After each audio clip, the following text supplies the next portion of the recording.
देश की 77वीं आज़ादी के दिवस पर प्रधानमंत्री ने सुप्रीम कोर्ट की सराहना की और ये सराहना उस फैसले को लेकर की जिसमें सुप्रीम कोर्ट ने ये फैसला किया था कि जो लिटिगेंट हैं उनको किसी भी जजमेंट की जो कॉपी है वो उनकी भाषा में उसे दी जाएगी। इसको लेकर उन्होंने कल अपने भाषण में इसका जिक्र किया और काफ़ी तारीफ की सुप्रीम कोर्ट की। Chief justice D Y. चंद्रचूड़ वहाँ पर मौजूद थे और उन्होंने हाथ जोड़कर इसका अभिवादन किया, और जिसको लेकर हम आपको पूरी जानकारी दे दें कि सुप्रीम कोर्ट में आमतौर पर जो जजमेंट वो इंग्लिश में दी जाती हैं। अब उसी को लेकर ये भी एक फ़ैसला लिया गया है कि जो लिटिगेंट है उसे फैसले की जो कॉपी है, ऑपरेटिव पार्ट है, वो उसकी अपनी रीजनल लैंग्वेज में दिया जाए ताकि उसे वो समझ सके।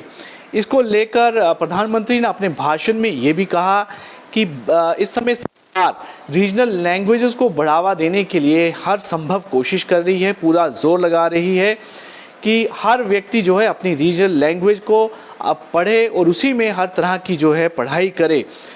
इसमें सुप्रीम कोर्ट में जो जजमेंट मुख्यतः इंग्लिश में लिखी होती हैं उन्हें उनकी रीजनल लैंग्वेज में उसकी जजमेंट की ऑपरेटिव पार्ट जो है दिया जाए, और ये ऑपरेटिव पार्ट आर्टिफिशियल इंटेलिजेंस की मदद से दिया जाएगा। इसको लेकर चीफ जस्टिस ऑफ इंडिया ने हाल ही में घोषणा की थी कि आर्टिफिशियल इंटेलिजेंस की मदद के साथ लिटिगेंट को जजमेंट की जो ऑपरेटिव पार्ट है वो उसे प्रोवाइड किया जाएगा ताकि वो उसे समझ सके।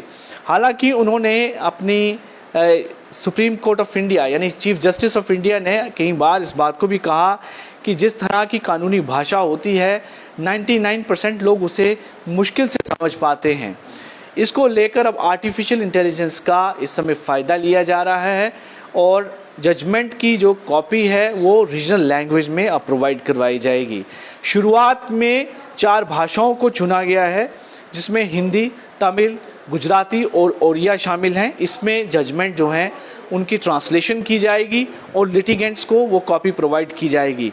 लेकिन बाद में जितनी भी स्केड्यूल लैंग्वेजेस हैं, विशेषकर जो लिटिगेंट जिन भाषाओं को जानता है उन भाषाओं में उस जजमेंट की कॉपी उन्हें दी जाएगी। इसको लेकर उन्होंने इस बात को कहा और इसका जिक्र प्रधानमंत्री ने अपने भाषण में किया।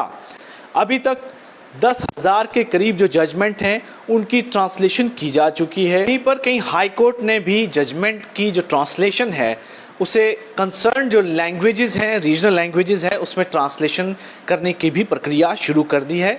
इसको लेकर भी उन्होंने काफ़ी इसकी सराहना की कि लोगों तक जो है वो जो जजमेंट है उनकी अपनी भाषा में पहुंच सके।